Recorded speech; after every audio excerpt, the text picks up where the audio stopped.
Mai 1945, Bavière, Allemagne. La guerre était terminée.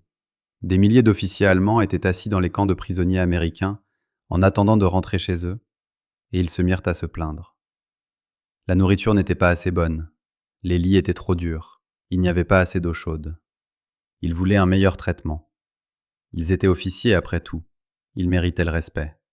Les plaintes parvinrent au général Patton. Il les lut, une après l'autre. Des officiers allemands exigeant du confort, s'attendant à des privilèges, se comportant comme si la guerre n'avait été qu'un désagrément qu'ils avaient dû supporter. Patton prit une décision. Il ordonna des camions, fit monter les officiers qui se plaignaient, leur dit qu'ils étaient transférés dans une autre installation. Les camions traversèrent la campagne bavaroise vers l'est, jusqu'à atteindre un endroit que les officiers reconnurent, Dachau. Patton les emmenait au camp de concentration pour leur montrer où leurs victimes avaient vécu, où elles avaient souffert, où elles étaient mortes. Ce qui se passa lorsque ces officiers allemands franchirent ces portes allait faire taire leurs plaintes pour toujours. Voici l'histoire de la visite qui brisa leur arrogance. Avant de poursuivre, n'oubliez pas de vous abonner. Nous racontons les histoires de la Seconde Guerre mondiale qui parlent de justice, de conséquences, et des moments qui ont forcé les gens à affronter ce qu'ils avaient fait. Pour comprendre pourquoi Patton fit ce qu'il fit, il faut comprendre ce qui se passait dans les camps de prisonniers américains en mai 1945. L'Allemagne avait capitulé. Les combats étaient terminés. Et soudain, l'armée américaine se retrouva responsable de centaines de milliers de prisonniers allemands. Pas seulement des soldats ordinaires, mais des officiers. Beaucoup d'officiers. Colonels, commandants, capitaines, des hommes qui avaient commandé les divisions, dirigé des bataillons, combattu à travers l'Europe. Ils étaient logés dans des camps à travers l'Allemagne, des installations temporaires, des tentes, des baraquements, un hébergement de base. Rien de luxueux, mais sûr, propre, de la nourriture 3 fois par jour, des soins médicaux disponibles. Selon les normes d'un camp de prisonniers de guerre, ils étaient bien traités, mieux que les camps allemands n'avaient traité les prisonniers alliés, mieux qu'ils n'avaient le droit de l'espérer. Et ils se plaignaient. Pas discrètement, pas en privé. Des plaintes formelles, écrites, soumises par les voix officielles. Des griefs documentés sur leurs conditions de vie. Les plaintes étaient remarquablement similaires. La nourriture était insuffisante. Les rations américaines étaient indignes des officiers allemands. Ils voulaient de la nourriture allemande, préparée par des cuisiniers allemands. Les conditions de couchage étaient inacceptables. Des lits de camp dans des baraquements partagés, pas d'intimité, pas de quartier individuel. Ils étaient officiers. Ils devaient avoir des chambres, des lits, pas des lits de camp militaires. Les installations sanitaires étaient inadéquates. Des latrines communes, pas d'eau chaude pour se laver. Ils exigeaient des salles de bain convenables, des douches chaudes, une dignité humaine élémentaire. Une plainte déposée par un colonel allemand utilisait même l'expression « violation de la Convention de Genève ». Il affirmait que les conditions constituaient un traitement cruel, que l'Allemagne n'aurait jamais traité les officiers américains de cette manière. Les plaintes s'accumulaient, des dizaines, puis des centaines. Des officiers allemands qui avaient passé des années à faire la guerre à travers l'Europe exigeaient maintenant de meilleures conditions de logement de la part de l'armée qui les avait vaincus. Les plaintes parvinrent au quartier général de la division, puis à celui du corps d'armée, et finirent par atterrir sur le bureau de Patton. Patton les lut, chacune d'entre elles. Il était assis dans son bureau, des piles de papier, des plaintes formelles d'officiers allemands, tapées à la machine, signées, soumises par les voix officielles. L'un exigeait des draps propres, un autre voulait du café au lieu du thé. Un commandant se plaignait que les portions au repas étaient trop petites pour quelqu'un de son rang. L'état-major de Patton le regardait lire. Son visage ne montrait rien, ni colère, ni amusement, juste de la concentration.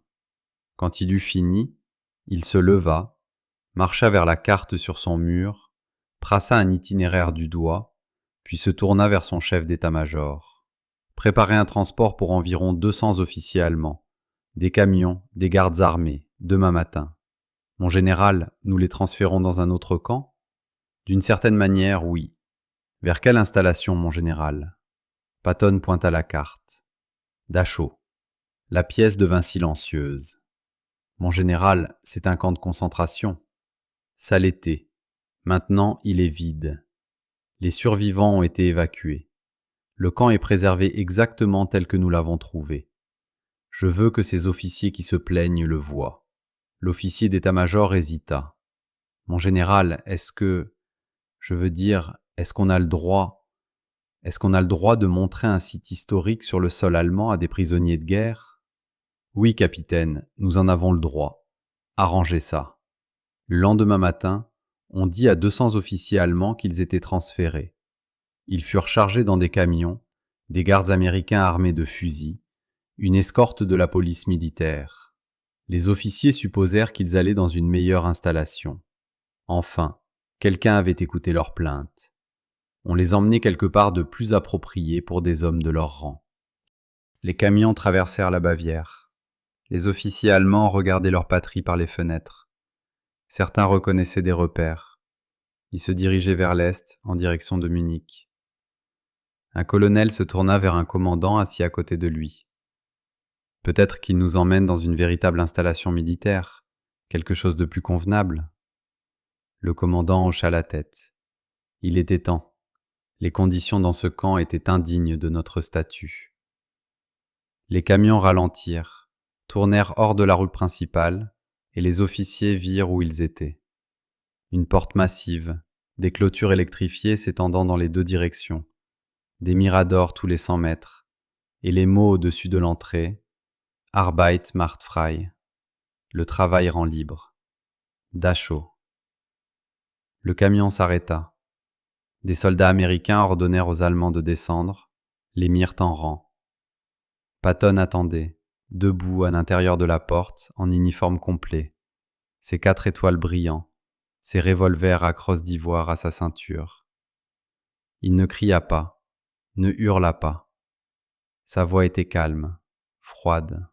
« Messieurs, vous avez soumis de nombreuses plaintes au sujet de vos conditions de vie, de la qualité de votre nourriture, du confort de vos lits, de l'état de vos installations sanitaires. Vous avez soutenu que vous méritiez un meilleur traitement, que votre rang vous donnait droit à certaines normes. » Il fit une pause, laissa le silence s'installer. « Je vous ai amené ici pour vous donner du contexte, pour vous montrer à quoi ressemblent réellement des normes. » Il fit signe aux gardes américains. « Faites-les entrer. » La visite commença par les baraquements, des structures en bois conçues pour contenir peut-être 200 personnes. Les Allemands découvrirent que les nazis en avaient entassé plus de 1000 dans chacune d'elles. Les couchettes étaient sur 3 niveaux, des planches de bois, pas de matelas, pas de literie, juste du bois. Des hommes dormaient collés les uns aux autres, à peine assez de place pour bouger. Un guide américain, un lieutenant qui avait fait partie des forces de libération, expliqua en allemand. Les prisonniers dormaient par roulement. Il n'y avait pas de place pour que tout le monde puisse s'allonger en même temps. Ils devaient se relayer. Un officier allemand l'interrompit. « C'est de la propagande. Aucune installation ne logerait des gens comme ça. » Le lieutenant le regarda. « Les prisonniers que nous avons libérés nous l'ont dit. Certains sont encore dans les hôpitaux de Munich. Vous voulez les traiter de menteurs? Vous pouvez aller les voir vous-même. » Ils se déplacèrent vers les cellules disciplinaires, de minuscules pièces, à peine 1,20 m sur 1,20 m, en béton, sans fenêtre, un drain au sol, rien d'autre. Les prisonniers étaient enfermés ici pendant des jours, expliqua l'Américain, parfois des semaines. Pas de lumière, pas de toilette, juste ce trou. Ils restaient debout parce qu'il n'y avait pas assez de place pour s'allonger. Les officiers allemands étaient silencieux maintenant, plus d'interruptions. Ils virent les salles d'expérimentation médicale, l'équipement encore en place, les tables, les instruments, la documentation sur les murs, des dossiers détaillés sur les expériences d'hypothermie, les tests en chambre à pression, des expériences sur des êtres humains vivants. Un officier allemand vomit, se détourna. Un garde américain l'arrêta. « Non, vous allez regarder, vous allez tout voir. » Ils virent les crématoriums, les fours où les corps étaient brûlés, la taille, l'échelle industrielle, les preuves d'un meurtre de masse rendu mécanique, efficace, systématique. Patton avait organisé autre chose, quelque chose qui transformait le témoignage en confrontation. Des survivants, d'anciens prisonniers, encore dans la région, en convalescence dans les camps de personnes déplacées voisins. Il avait demandé des volontaires. Des dizaines étaient venus.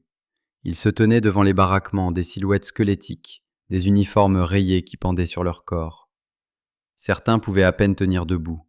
D'autres s'appuyaient sur des cannes, sur des béquilles. Ils ne parlaient pas, n'accusaient pas. Ils se tenaient simplement là et regardaient les officiers allemands. Les Allemands ne pouvaient pas soutenir leur regard, regarder le sol, leurs pieds, n'importe où sauf les survivants qui les fixaient. Un survivant s'avança, un homme âgé, probablement 70 ans. Il pointa du doigt un colonel allemand, parla en allemand. « Je vous connais. Vous étiez au camp de travail en Pologne en 1943. Vous sélectionniez les travailleurs de notre groupe, envoyiez les autres aux chambres à gaz. Vous avez sélectionné mon fils. Il avait 12 ans. Vous l'avez regardé droit dans les yeux et vous avez pointé vers la gauche, vers les chambres. » Le visage du colonel devint blanc. Je ne faisais que suivre les ordres. Je n'étais pas... Vous souriiez en pointant. Je me souviens. Vous souriiez. Le colonel ne dit rien, n'avait rien à dire. Un autre survivant prit la parole, pointa un autre officier. Vous étiez à Mauthausen. Vous avez battu un homme à mort parce qu'il avait pris un morceau de pain supplémentaire. Je vous ai vu faire. L'officier nia. Ce n'était pas moi. Vous vous trompez. Je n'ai jamais été... Le survivant remonta sa manche, montra le tatouage, le numéro. J'étais là. Je vous ai vu. Ne me dites pas que je me trompe. Patton laissa cela continuer. Laissa les survivants parler. Laissa-les identifier les officiers qu'ils reconnaissaient. Laissa-les raconter ce qu'ils avaient vu. Certains officiers allemands tentèrent de se défendre, prétendirent qu'ils ne faisaient que suivre les ordres, qu'ils ne savaient pas, qu'ils n'étaient pas responsables. Les survivants ne discutaient pas, ne débattaient pas, se contentaient de les fixer.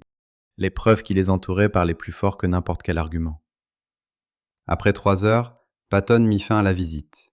Il rassembla les officiers allemands dans la zone de rassemblement, au même endroit où les prisonniers se tenaient pour l'appel, où ils étaient comptés, sélectionnés pour le travail ou pour la mort, où ils regardaient amis et familles être traînés au loin.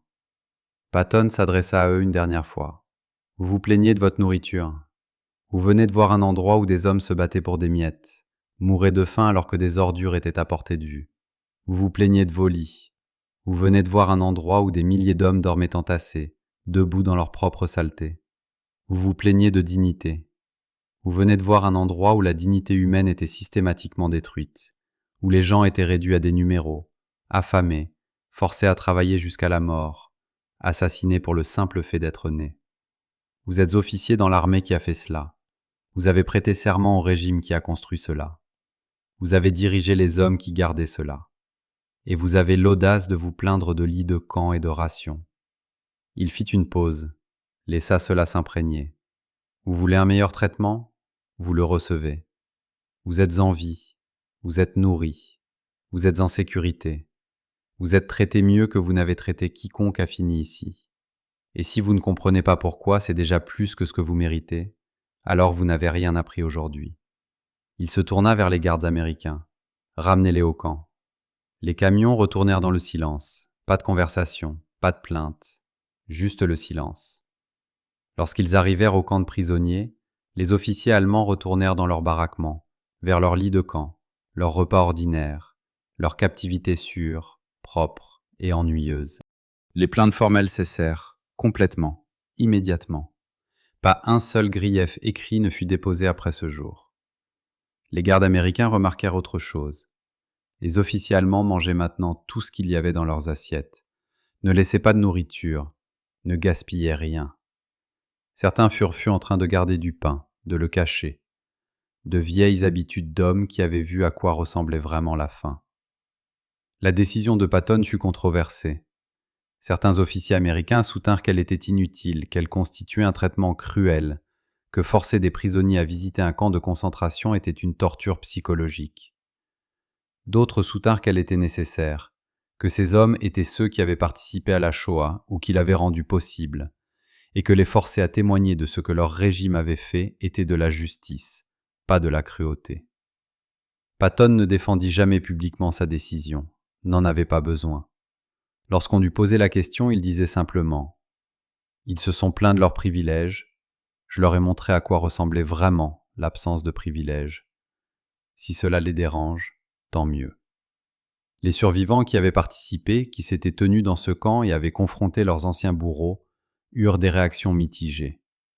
Certains estimèrent que cela apportait une forme de clôture. Enfin, les hommes qui avaient causé leur souffrance avaient été forcés de la voir, d'en être témoins, de la reconnaître. D'autres estimèrent que c'était dénué de sens, que faire visiter un camp à des officiers allemands ne défaisait rien, ne ramenait pas les morts, ne guérissait pas les blessures. Mais tous étaient d'accord sur un point. Les plaintes concernant la nourriture, les lits et l'eau chaude avaient cessé. Et cela, c'était quelque chose. Des années plus tard, les historiens analyseraient la visite de Dachau de Patton. Certains la saluèrent comme un exemple précoce de forcer les auteurs à affronter leurs crimes, un précurseur des tribunaux pour crimes de guerre, une manière de créer de la responsabilité.